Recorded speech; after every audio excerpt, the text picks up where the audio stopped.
അരി അരയ്ക്കാതെ റവ ഉപയോഗിച്ച് നല്ല പൂ പോലെയുള്ള ഇഡ്ഡലി എങ്ങനെ തയ്യാറാക്കാം എന്നാണ് ഇന്നത്തെ റെസിപ്പി. കണ്ടോ, നല്ല സോഫ്റ്റ് ആൻഡ് സ്പഞ്ചി ആയിട്ടുള്ള ഇഡ്ഡലിയാണിത്. അപ്പൊ ഇതെങ്ങനെ തയ്യാറാക്കുന്നതെന്ന് കാണാം. ഇതിനായിട്ട് 1 കപ്പ് ഉഴുന്നാണ് ഞാൻ എടുത്തിരിക്കുന്നത്. ഇത് 3-4 പ്രാവശ്യം ഒന്ന് കഴുകിയെടുക്കാം. എന്നിട്ട് ആവശ്യത്തിന് വെള്ളം ഒഴിച്ച് ഒരു 4 മണിക്കൂർ ഉഴുന്ന് കുതിർക്കാനായിട്ട് മാറ്റിവെക്കണം. ഞാനിവിടെ 3 കപ്പ് വെള്ളമാണ് ഒഴിച്ചു കൊടുത്തിട്ടുള്ളത്. ഇതിനായിട്ട് 2 കപ്പ് ഇഡ്ഡലി റവയാണ് ഞാൻ എടുത്തിരിക്കുന്നത്. ഇത് സാധാ റവയെ കിട്ടി അല്പം കൂടെ വലിയ തരികളായിരിക്കും. നമ്മൾ ഏത് കപ്പിലാണോ ഉഴുന്ന് മെഷർ ചെയ്യുന്നത് അതേ കപ്പിൽ തന്നെയാണ് റവ എടുക്കേണ്ടത്. ഉഴുന്ന് കുതിർക്കാനിട്ട് ഒരു 2.5 മണിക്കൂറിന് ശേഷമാണ് റവ കുതിർക്കാനായിട്ട് ഇടേണ്ടത്. റവ ഒരു 2-3 വെള്ളം നന്നായിട്ടൊന്ന് കഴുകിയെടുക്കാം. അതിനുശേഷം ആവശ്യത്തിന് വെള്ളം ഒഴിച്ച് 1-1.5 മണിക്കൂർ കുതിർക്കാനായിട്ട് മാറ്റിവെക്കണം.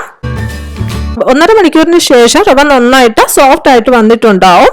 ഇനി റവ ഒരു അരിപ്പിൽ കൂടെ ഒഴിച്ച് അധികമുള്ള വെള്ളം നന്നായിട്ടൊന്ന് പ്രസ് ചെയ്ത് കളയണം. അതുപോലെ തന്നെ ഉഴുന്ന് നന്നായിട്ട് വെള്ളം വാർത്തെടുക്കുക. ഉഴുന്ന് കുതിർത്തെടുത്ത് ഈ വെള്ളം ആവശ്യാനുസരണം ഉപയോഗിച്ചിട്ട് വേണം നമുക്കിത് അരച്ചെടുക്കാനായിട്ട്. ഒരു മിക്സി ജാറിലേക്ക് നമ്മൾ ഊറ്റി വെച്ചിരിക്കുന്ന ഉഴുന്ന് ചേർത്ത് 1/2 കപ്പ് വെള്ളം ഒഴിച്ചിട്ട് ആദ്യം ഒന്ന് അരച്ചെടുക്കുക.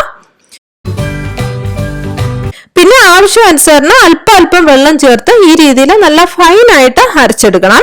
രണ്ടാമത്തെ നമ്മൾ വെള്ളം ചേർക്കുന്ന സമയത്ത് സ്പൂൺ കൊണ്ട് നന്നായിട്ടൊന്ന് മിക്സ് ചെയ്ത് കൊടുക്കുക. എങ്കിലും അവൻ പെട്ടെന്ന് അരിഞ്ഞു കിട്ടുക. അല്ലെന്നുണ്ടെങ്കിൽ ഈ വെള്ളം ആ ഉഴുന്നിന് മുകളിൽ വന്ന് കിടക്കും. മാവ് നല്ല ഫൈനായിട്ട് വേണം അരഞ്ഞു കിട്ടാനായിട്ട്. ഈ ഒരു കൺസിസ്റ്റൻസിയിൽ വേണം മാവ് അരച്ചെടുക്കേണ്ടത്. ഇതിലേക്ക് നമ്മൾ ഊറ്റി വെച്ചിരിക്കുന്ന റവ കൂടെ ചേർത്തിട്ട് ആദ്യം ഒന്ന് അരച്ചെടുക്കുക. റവയിൽ തന്നെ ഒരല്പം ഈർപ്പം ഉണ്ടാകും. ശേഷം ഒരു 1/4 കപ്പ് വെള്ളം ഒഴിച്ച് സ്പൂൺ കൊണ്ട് നന്നായിട്ടൊന്ന് മിക്സ് ചെയ്ത് കൃത്യം 1 മിനിറ്റ് നേരം ഒന്ന് അരച്ചെടുക്കുക. പ്രത്യേകം ശ്രദ്ധിക്കുക, ഇത് ഒരിക്കലും അരഞ്ഞു പോകരുത്. ഈ ഒരു തരിവരിപ്പ് ഉണ്ടാവണം നമ്മൾ അരച്ചെടുക്കുന്ന സമയത്ത്. കൃത്യം 1 മിനിറ്റ് മിക്സിയുടെ ഫസ്റ്റ് സ്പീഡിൽ ഇട്ടിട്ട് ഒന്ന് അരച്ചെടുത്താൽ മതി. ഈ ഒരു തരിവരിപ്പ് ഉണ്ടാവണം, എങ്കിലേ ഇഡ്ഡലി നല്ല സോഫ്റ്റ് ആയിട്ട് കിട്ടുള്ളൂ.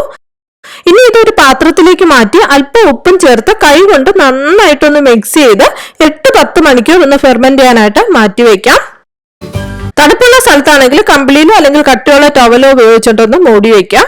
ഒരു 8-8.5 മണിക്കൂർ കഴിഞ്ഞിട്ടുണ്ട്. കണ്ടോ, മാവ് നല്ല ഫെർമെന്റഡ് ആയി പൊങ്ങി വന്നിട്ടുണ്ട്.